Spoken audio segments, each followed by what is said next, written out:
Bom, obrigado, Werneck. O Elias de Oliveira Sampaio pediu a palavra. O Elias foi indicado pelo Genalto. O Elias tem um livro, Genalto me falou sobre o livro que ele escreveu, chama Dialogando com Celso Furtado, ensaios sobre a questão da mão de obra, o subdesenvolvimento e as desigualdades raciais na formação econômica do Brasil. Então, Elias de Oliveira Sampaio já foi secretário de Estado na Bahia, trabalha no Ministério da Economia, enfim, na Sudene, tem uma experiência como acadêmico, como planejador. Então, é interessante ouvi-lo agora, nesse momento. Vai ser um bom aliado para esse manifesto aí. Bem-vindo, Elias. Bem-vindo para mim e muito agradecido pelas suas palavras. Bom dia a todas e bom dia a todos.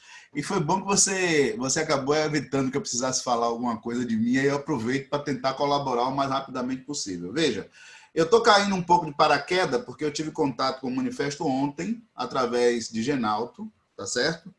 Mas como eu sou relativamente bem disciplinado, eu li o manifesto, tá certo? E aqui eu vou tentar apenas fazer algumas colocações. Achei muito interessante, acho importante. Na verdade, tudo que é contra-hegemônico, eu a priori acho que é muito importante. E esse manifesto é algo contra-hegemônico. E aí eu vou tentar falar algumas coisas pontuais, mais no sentido de colaborar com o aporte da minha experiência e como eu estou enxergando as coisas para a questão do manifesto. Apenas complementar, e aí um pouco motivado pela fala do Werneck, complementar, Paulo Henrique, que é o seguinte: além dessas questões, hoje nós estamos junto com um grupo de trabalho no NPGA, que é formado por 20 pessoas, inclusive o Genalto e a professora Beth, que é um grupo de trabalho sobre democracia, igualdade racial e desenvolvimento, tá certo? Esse grupo tem uma agenda de, no mínimo, de 2 anos para apresentar um trabalho final, fim de 2022. Quem tiver interesse, a gente pode falar melhor sobre isso. Quais são as minhas observações? A primeira é que o manifesto praticamente não cita 2 palavras, que eu acho que são palavras-chave, que se não tiver no manifesto brasileiro, a adesão dele não vai ser tão grande como poderia, que é a palavra antirracismo e a palavra desigualdades raciais. Não só 2020 não é marcado apenas pela pandemia, 2020 é marcado por uma inflexão mundial sobre as questões raciais que não podem mais voltar atrás.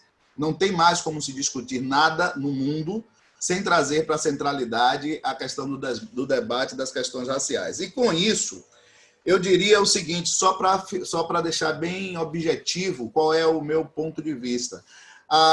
O meu livro sobre Celso, ele fala de Celso Furtado, mas como um estudo de caso, porque o objeto realmente das minhas pesquisas e dos meus trabalhos, inclusive como planejador, esses últimos 25 anos, é para demonstrar a insuficiência das questões raciais nas políticas públicas como um todo e nas ciências sociais como um todo. Eu uso a questão de Celso como ele sendo emblemático por ser o mais importante economista do Brasil e talvez um dos mais importantes cientistas sociais do nosso país. Somente é por isso que eu começo por ele. Mas, na verdade, o meu objetivo é trazer para o debate das ciências sociais e das políticas públicas elementos que façam reverter essa insuficiência ou invisibilidade de uma questão que é central no desenvolvimento econômico brasileiro, que é a insuficiência de tratar as questões raciais como deveria ser. O que eu gostaria de ajudar no manifesto é isso. Eu acho que o manifesto ele é convergente com essa perspectiva. Eu acho que foi por isso que o Genalto me convidou. E eu acho que aonde eu posso ajudar, e onde também todo o nosso grupo, que tem em torno de 18 a 19 professores doutores do Brasil e do exterior, a gente pode ajudar nessa concepção. E, objetivamente, a questão das assinaturas. Recentemente, um grupo chamado Coalizão Negra por Direitos conseguiu fazer com que todos os grandes jornais nacionais publicassem um documento assinado com o seguinte título: sem combater o racismo não há democracia. As pessoas que assinaram isso, para vocês terem uma ideia, foram 150 organizações da sociedade civil e da sociedade civil organizada, e mais centenas de pessoas. Então, eu acho que uma das sugestões que eu traria aqui, objetiva, é que, para além de pessoas, de intelectuais, de atores sociais individuais que assinem o documento do convivencialismo, que tenhamos instituições assinando, se é que isso é possível, se é que isso é desejável.